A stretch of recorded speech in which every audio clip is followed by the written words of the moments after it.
Today, we dive deeper into the grim true-life tale that many believe inspired the Blair Witch Project, the story of Moll Dyer, and we'll explore how fear, superstition, and a desperate town's need for a scapegoat turned a marginalized healer into a legend that still chills people today. As we move through the facts, the folklore, and the aftermath, I want you to stick with me and tell me what you think at the end. Did Moll Dyer's fate deserve the infamy it gained, or was she simply a victim of circumstance?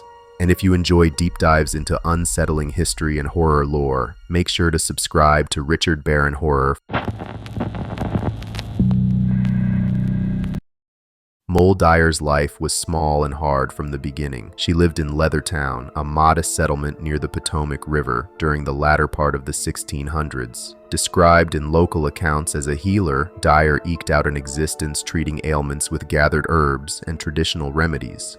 Steep the leaves, breathe the steam. It'll ease him. There you go, lad.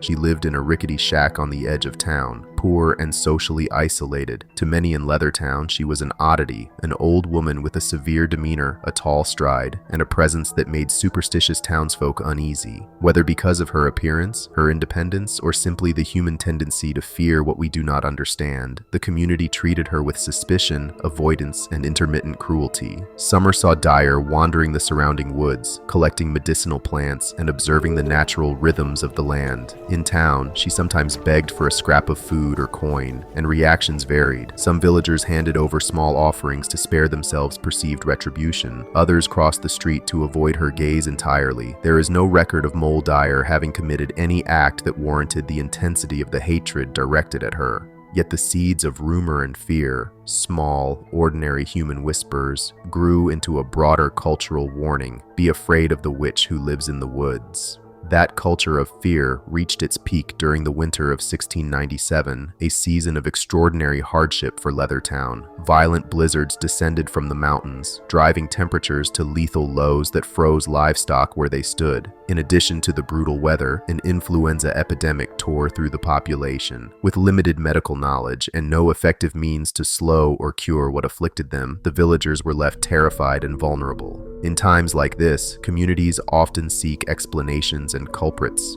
Rational analysis gives way to emotion. The people of Leathertown, steeped in superstition and lacking scientific explanation, turned to a convenient target. Moll Dyer, already an object of fear, became the town's scapegoat. Rumors spread that she had cursed the town, that her knowledge of herbs masked secretly malignant arts, or that vengeance had motivated her to punish those who had shunned her. Some whispered that misfortune was inevitable because the town had sinned by treating her cruelly. Others insisted she had enacted malevolent spells in return. The consensus hardened. Moll Dyer was guilty, and the villagers convinced themselves that driving her out or destroying her would end their suffering. They gathered as a mob, torches in hand, braving the elements to march to her small cabin. The destruction of her home was swift and brutal. Her shack was set aflame, and she was driven into the cold.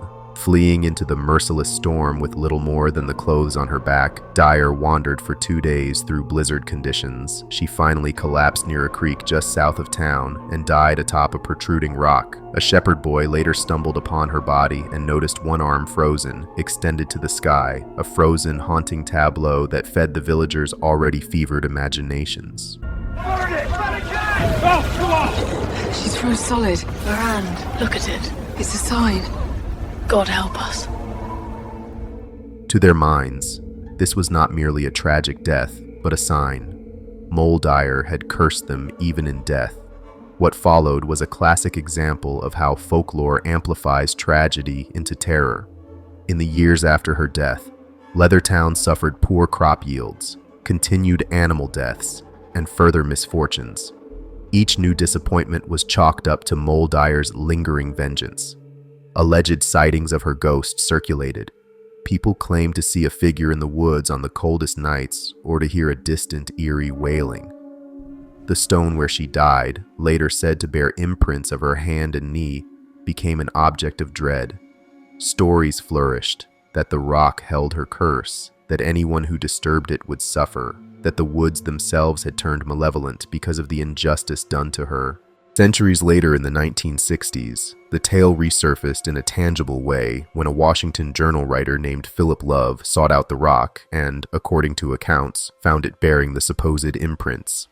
He relocated the stone to the old courthouse yard, where it was placed on display with a placard, an unsettling monument that both memorialized and perpetuated the superstition. The stone's presence served as a physical reminder that the town's fears had a face, and that face was Moll Dyer's. At its core, the story of Moll Dyer is not only about alleged curses or spectral vengeance, it is a grim illustration of how fear and ignorance can erode a community's moral compass. The same social mechanisms that led to Dyer's persecution, scapegoating, groupthink, and a hunger for simple explanations, also fueled witchcraft accusations across the region. Women who were different, vulnerable, or knowledgeable faced accusations that ended in killings, hangings, stonings, and burnings.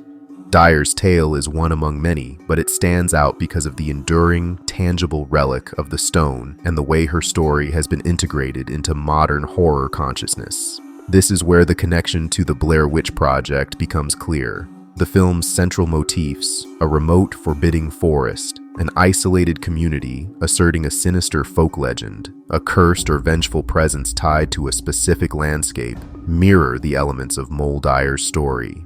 The idea of a rock imbued with malevolence, of misfortune blamed on an expelled outsider, and of the forest itself as an active, hostile force, all resonate strongly between the legend and the movie. Whether the filmmakers directly adapted Dyer's story or drew from a broader tapestry of American witchcraft folklore, the parallels are striking and undeniably evocative.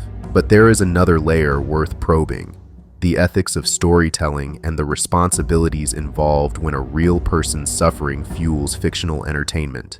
When filmmakers, authors, or podcasters mine historical tragedies for horror, it can reawaken injustices and keep painful memories alive, sometimes in ways that honor the victim, and sometimes in ways that sensationalize or exploit them. Moll Dyer's story invites this uncomfortable question: is it possible to use such a tale to illuminate how fear destroyed a life without perpetuating the same fear? Can horror, at its best, serve as a mirror that shows us our worst impulses so we can learn from them? As you consider that, think about the cultural afterlife of legends. Moll Dyer lived and died in anonymity and poverty. Only through rumor and the town's shared fear did she become a symbol, a figure mobilized to explain the unexplainable. The Blair Witch Project, whether intentionally or not, recycles that same process on film. It takes anxieties about nature, the unknown, and communal guilt, and amplifies them for modern audiences. The result is effective horror, certainly, but also an ongoing reminder that storytelling can both reveal and reshape the past. Now I want to hear from you. What do you make of Moll Dyer's legend? Do you see clear echoes of her story in the Blair Witch Project? Or are the similarities more thematic than direct? Do you think the town's later veneration of the stone was an attempt at repentance, a superstition kept alive by fear, or something else entirely? And importantly, how should creators handle historical tragedies when transforming them into horror narratives? What ethical lines should they respect? If you found this exploration intriguing and would like more deep dives into unsettling history, folklore, and the darker influences behind popular horror, please subscribe to Richard Barron Horror. Subscribing helps us keep producing researched, thoughtful episodes that dig into the stories beneath the scares. Leave your thoughts in the comments below. I read them and use your suggestions for future videos. Which legend or historical case would you like me to unpack next? Thank you for listening and joining me on this journey through a tragic past that still whispers at the edges of our collective imagination.